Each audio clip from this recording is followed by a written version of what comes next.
सा और आगे बढ़ाते हैं और बात करते हैं इफेक्ट ऑफ प्रेशर के बारे में। ठीक है ना, कि प्रेशर का क्या इफेक्ट पड़ेगा एड्जॉर्प्शन के ऊपर। इफेक्ट ऑफ प्रेशर,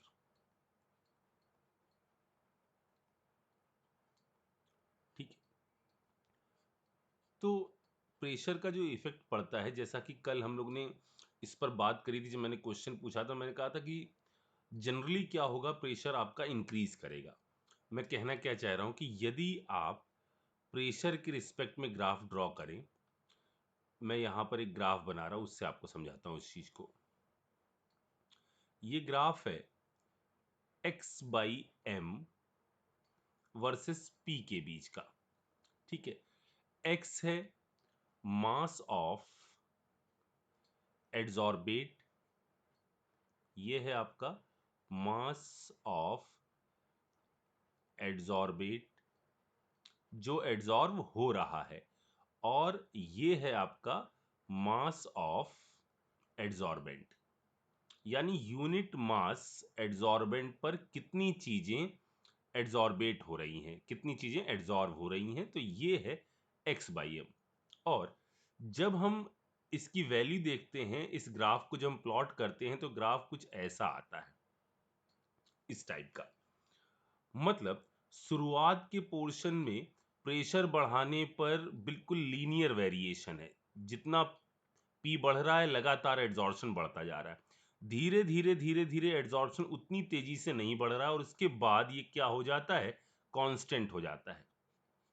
ठीक है ना, सैचुरेटेड हो जाता है। कुल मिलाकर कुछ ऐसा हो रहा है कि देखो, जब लेयर आपकी, जैसे ये आपने एड्जॉर्बेंट लिया, ठीक है, इस पर चीजें एड्जॉर्ब हुई, तो जैसे जैसे आप प्रेशर बढ़ाते जा रहे हो, शुरुआत में प्रेशर बढ़ाते जा रहे हो, चीजें इस पर आके बहुत आराम से स्टिक करती जा रही। एक वक्त ऐसा हुआ जब यहां पर लेयर जो है वो पूरी भरने लग गई, इसमें जगह कम हो गई, अब मल्टी लेयर बननी चालू हुई। या दूसरी जगह पर आप सोचो, सरफेस एरिया ही खत्म होने लग गया धीरे धीरे। अब आपस में यहां पर भीड़ भड़क्का ज्यादा हो गया, तो प्रेशर बढ़ाने पर उतनी तेजी से एड्जॉर्प्शन नहीं बढ़ा। और जब और ज्यादा आपने प्रेशर बढ़ा दिया, तो यहां पर तो केमिजॉर्प्शन में पूरी सब भर गई, तो प्रेशर बढ़ाने का कोई इफेक्ट नहीं नजर आया।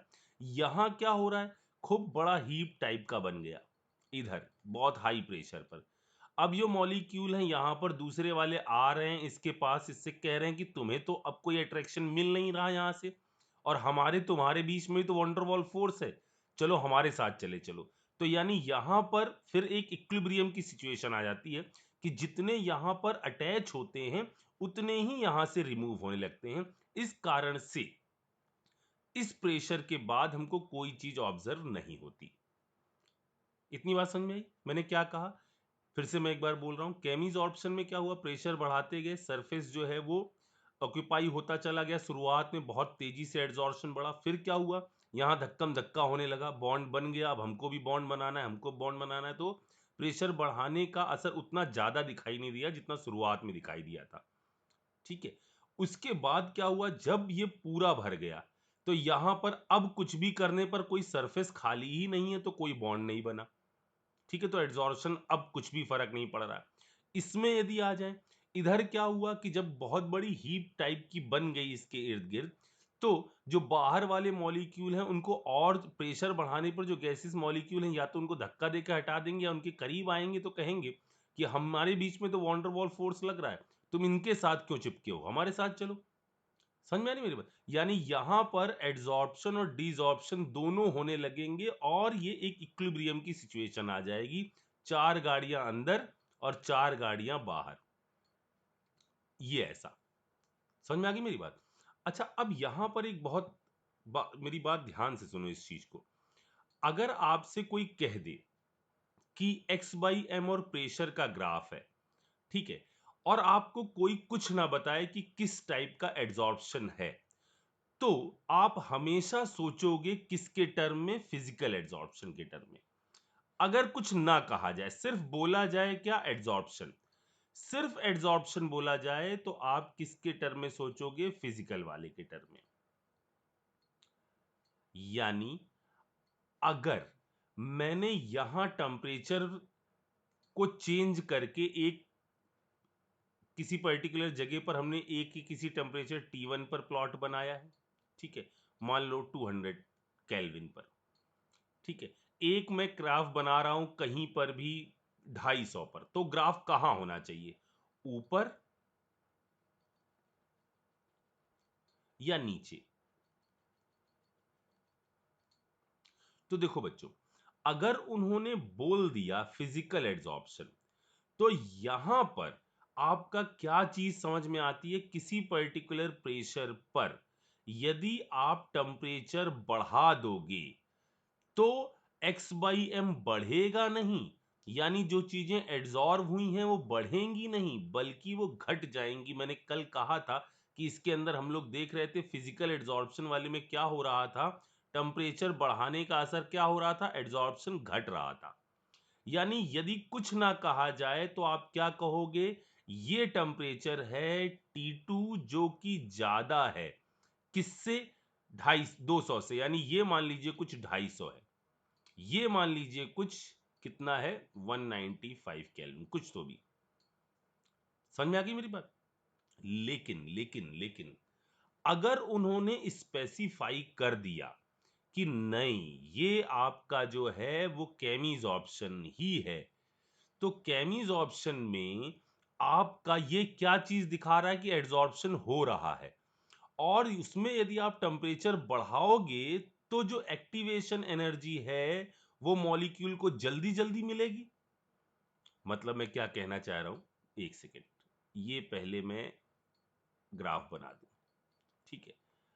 अब मैं कह रहा हूं कि यहां पर क्या होता है, आपने टेम्परेचर बढ़ा दिया, ठीक है, टेम्परेचर बढ़ा दिया तो यहां दो काम हो रहे हैं, एक तो इनको एनर्जी अच्छे से मिल रही है, ये बॉन्ड भयंकर तेजी से टूटकर इससे एड्सॉर्प्शन हो रहा है, दूसरा ये है कि इनमें भी वाइब्रेशन तेजी से होता है।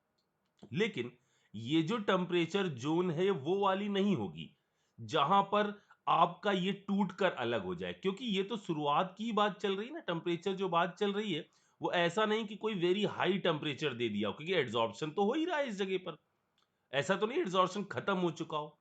तो एड्सॉर्प्शन हो रहा है मतलब यहां चिपके भी हैं, और इधर से इनको जो टूटने वाले थे उनको एनर्जी मिलेगी और टूट कर इससे भयंकर तरीके से स्टिक हो रहे होंगे।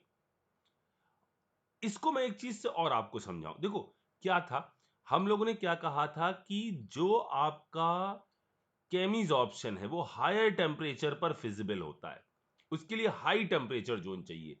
तो यदि आप यहां पर टेम्परेचर बढ़ा देंगे तो इन मॉलिक्यूल को मिलने वाली एक्टिवेशन एनर्जी जल्दी मिलेगी और ये अच्छी तरह से एड्सॉर्ब होंगे।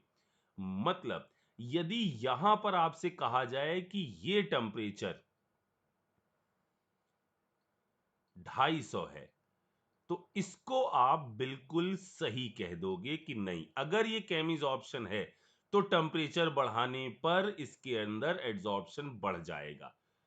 अगर उन्होंने कंडीशन और कोई नहीं लगाया कि ये टेम्परेचर बहुत हाई है ऐसा वैसा कुछ, लेकिन ऐसा वो कहेंगे नहीं, ठीक है ना।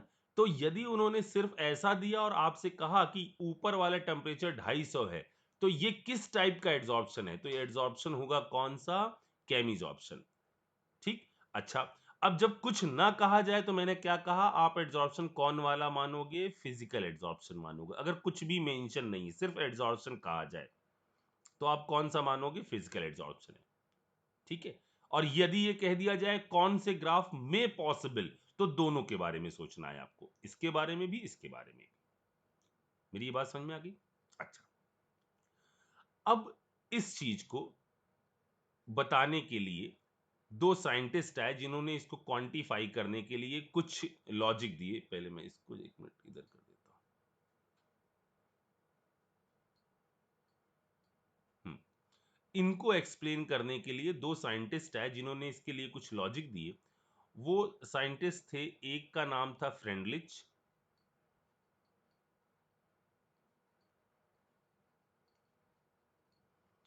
उन्होंने अपना एक एड्सॉर्प्शन का बारे में एक आइसोथर्म दिया,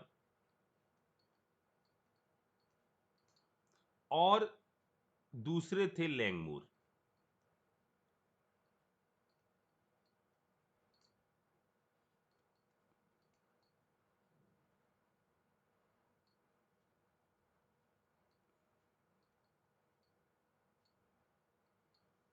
ठीक है। इन्होंने एड्सॉर्प्शन के लिए इनको क्वांटिफाई करने की कोशिश करी। हालांकि ये जो डिस्कशन है, ये लैंगमूर वाला, ये तो खैर एनसीईआरटी में मेंशन भी नहीं है, लेकिन फिर भी अपन देख लेते हैं क्योंकि एनटीए में एक आध सवाल हो सकता है पूछ लिए जाएं। तो देखो लैंगमूर ने क्या कहा, फ्रेंडलिश ने पहले क्या कहा, इन्होंने इसको क्वांटिफाई करने के लिए कई सारे एक्सपेरिमेंट करके एक पहले इस तरह से ग्राफ प्लॉट किए। उसके बाद इन्होंने कहा कि यहां पर जो x बाई एम है, पहले इनकी बात मैं बताता हूं, ठीक है।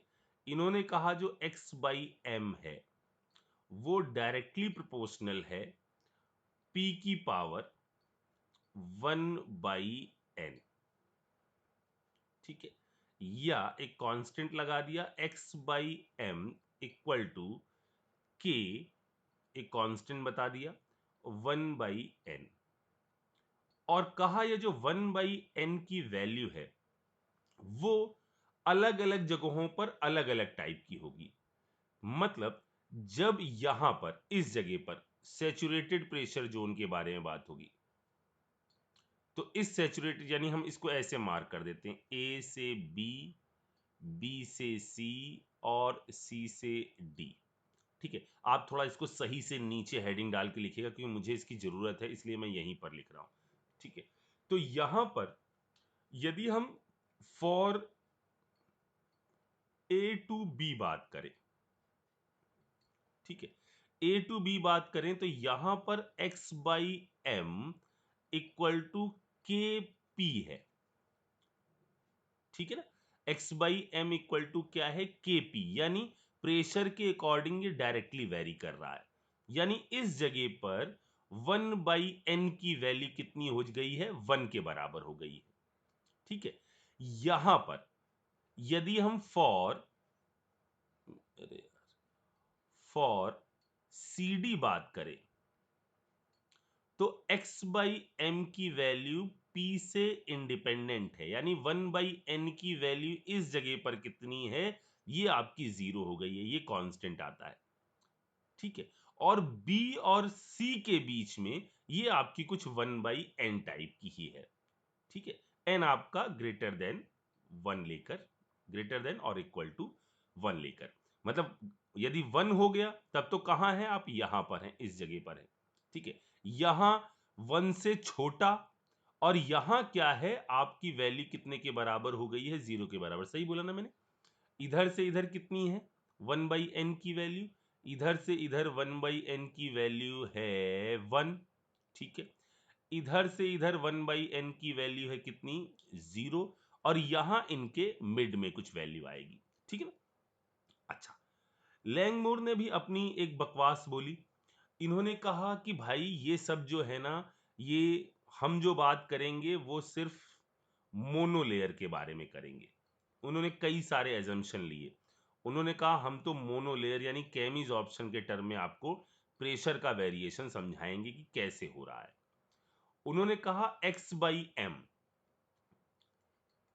ये सिर्फ क्वांटिफाई कर रहे हैं, इसमें कोई डरने वाली बात नहीं है इस एक्सप्रेशन का कुछ कि कहां से आए, इसमें कोई टेंशन लेने की जरूरत नहीं। उन्होंने कहा x by m equal to a p upon 1 plus b p, इन्होंने अपने कुछ कांस्टेंट दिए। उन्होंने कहा कि जब वेरी हाई प्रेशर होगा, एट वेरी हाई प्रेशर, जब वेरी हाई प्रेशर होगा तो ये वाला टर्म जो है ये आपका 1 के सामने क्या हो जाएगा, बहुत बड़ा, ठीक है। यानी और P से P कट जाएगा, यानी तब आपका जो भी अमाउंट एड्सॉर्ब हो रहा है वो इंडिपेंडेंट ऑफ P आ जाएगा, यानी वो हाई वाली लाइन, कौन सी, CD वाली लाइन। और जब आपका लो प्रेशर होगा, एट लो प्रेशर, तो लो प्रेशर पर आपका ये वाला टर्म इसके सामने निगलेक्ट हो जाएगा, और तब देखो ये आपका कैसा आ जाएगा, बिल्कुल डायरेक्टली प्रोपोर्शनल वाली बात आ जाएगी जैसी यहां पर थी, ठीक है। अब इसके अंदर सर क्वेश्चन कैसे आएगा, देखो क्वेश्चन जो है ना, क्वेश्चन थ्योरेटिकल ऐसे ही आएगा जैसे हमने टेम्परेचर वाला बताया ऐसे। और अगर उन्होंने न्यूमेरिकल बनाने की कोशिश करी तो न्यूमेरिकल बहुत सड़े बनेंगे। कैसे सड़े बनेंगे मैं आपको दिखाता हूं कि किस टाइप के न्यूमेरिकल बन सकते हैं, अगर मैंने यहां लिखा हो तो। ओके, मैंने नहीं लिखा, ठीक है, कोई बात नहीं। जैसे इस टाइप का कोई न्यूमेरिकल वो दे देंगे कि log x बाई एम,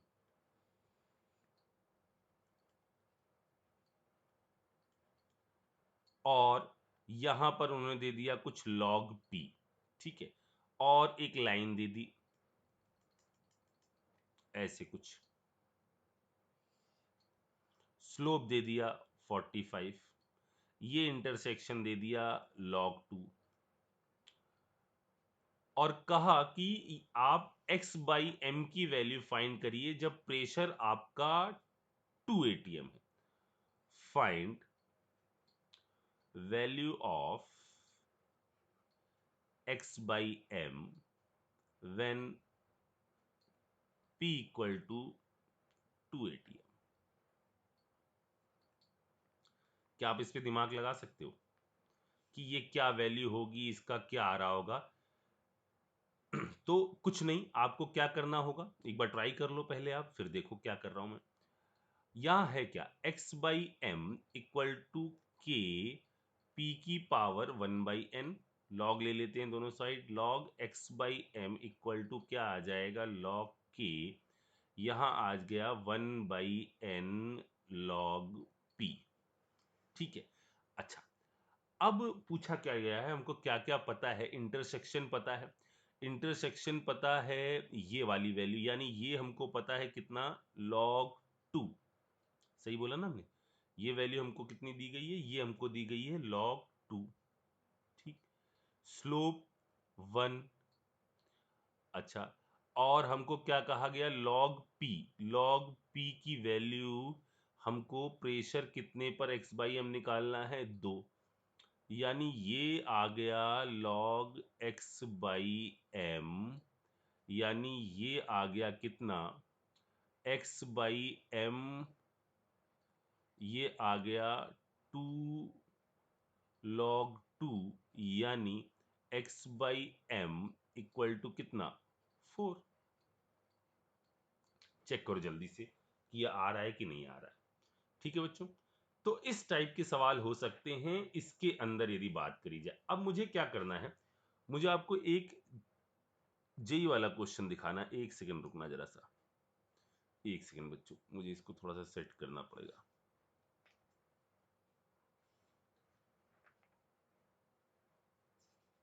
हम्म हम्म, हम्म, हम्म, हम्म, हम्म, हम्म, हम्म, हम्म, हम्म,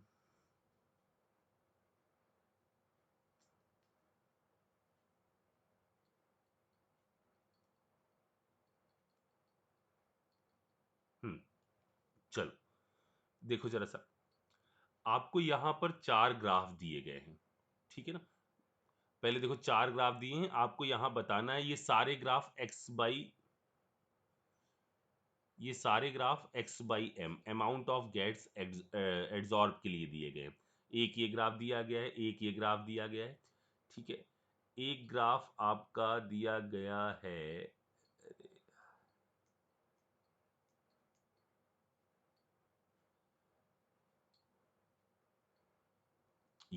ये हमारे पास 4 ग्राफ हैं, ठीक है। ये ऊपर वाला आपको अभी जल्दी से पढ़ लेना है, या इसको नोट कर लीजिए फटाक से, ठीक है। और अब ये ग्राफ दिए गए हैं, 4 ग्राफ आपके सामने हैं, ठीक है।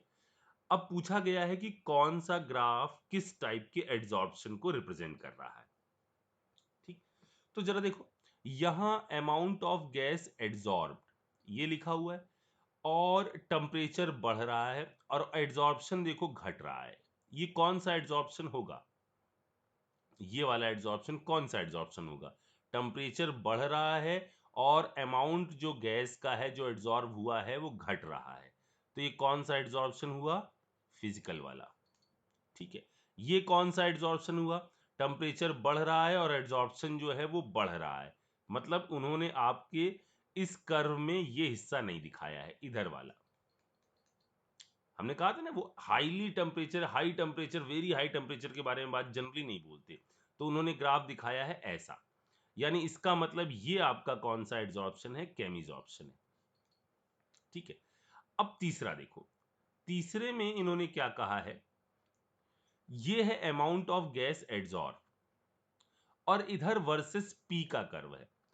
और देखो बच्चों, यहां पर अगर किसी पर्टिकुलर प्रेशर पर आप चेक करो तो जहां टेम्परेचर ज्यादा है, जहां टेम्परेचर ज्यादा है वहां एड्सॉर्प्शन कैसा है, इधर एड्सॉर्प्शन कैसा है, कम। और यहां पर एड्सॉर्प्शन कैसा है, इधर इस जगह पर एड्सॉर्प्शन कैसा है, यहां ज्यादा एड्सॉर्प्शन है। मतलब टेम्परेचर बढ़ाए जाने पर, सॉरी, टेम्परेचर घटाए जाने पर ये एड्सॉर्प्शन क्या हो रहा है, बढ़ रहा है। मतलब ये पक्के तौर पर कौन सा होगा, फिजिकल वाला होगा। अब यहां आते हैं, इधर जरा देखो, ये थोड़ा सा आपको हो सकता है अचंभित कर दे कि यहाँ क्या हो रहा है। पोटेंशियल एनर्जी है और एड्सॉर्प्शन में यहाँ डेल्टा एच एड्सॉर्प्शन दिया गया है 150 किलो जूल पर मोल।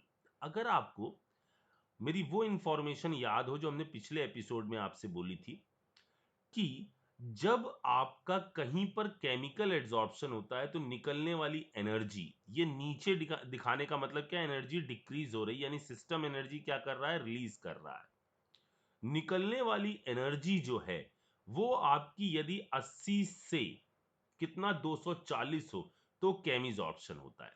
यानी ये ग्राफ जो है केमिजॉर्प्शन का है। और देखो यहां क्या है, एनर्जी देखो क्या है, मॉलिक्यूल आ रहे हैं आ रहे हैं आ रहे हैं आ रहे हैं, उनके बीच की डिस्टेंस थोड़ी बढ़ी है, फिर उनके बीच एनर्जी जो है घटती चली गई। मतलब ये कहानी कहां की है, एड्सॉर्ब होने के पहले की। आपको इनको एनर्जी देनी पड़ी थी, इनको एनर्जी देनी पड़ी थी, जब इनको एनर्जी मिली थी तो ये सिंगल सिंगल में कन्वर्ट हुए थे, फिर आपका एड्सॉर्प्शन स्टार्ट हुआ था। याद आया? तो ये आपका पक्के तौर पर कौन सा है, केमिजॉर्प्शन। अब जरा मैं ऑप्शन चेक करता हूं और आप मुझे जल्दी से देख के बताओ कि आपके हिसाब से इसमें क्या ऑप्शन आना चाहिए। तो मैंने इतना एक्सप्लेन कर दिया, मैं इसको हटा रहा हूं बच्चों, ये हट गया। अब मैं ऑप्शन पढ़ता हूं। ऑप्शन क्या है, फर्स्ट इज केमीज फिजिकल फिजिज ऑप्शन एंड सेकंड इज केमीज ऑप्शन। पहला वाला बिल्कुल सही है। फर्स्ट इज फिजिज ऑप्शन इज, थर्ड इज केमीज ऑप्शन गलत है। फोर्थ इज केमीज ऑप्शन सही है। सेकंड इज बिल्कुल सही है। फोर्थ और सेकंड ये ऊपर नीचे वाले के बारे में बात हो रही है। फोर्थ इज केमीज ऑप्शन सही है, थर्ड इज केमीज ऑप्शन गलत है। सही जवाब है आगरा चेन्नई। ठीक है बच्चों, जल्दी से इसको देखो, मैं सोच रहा थोड़ा बड़ा हो जाए लेकिन ये इधर उधर जाने के चक्कर में छोटा हो गया। ठीक है, चलिए जल्दी से इसको देखिए।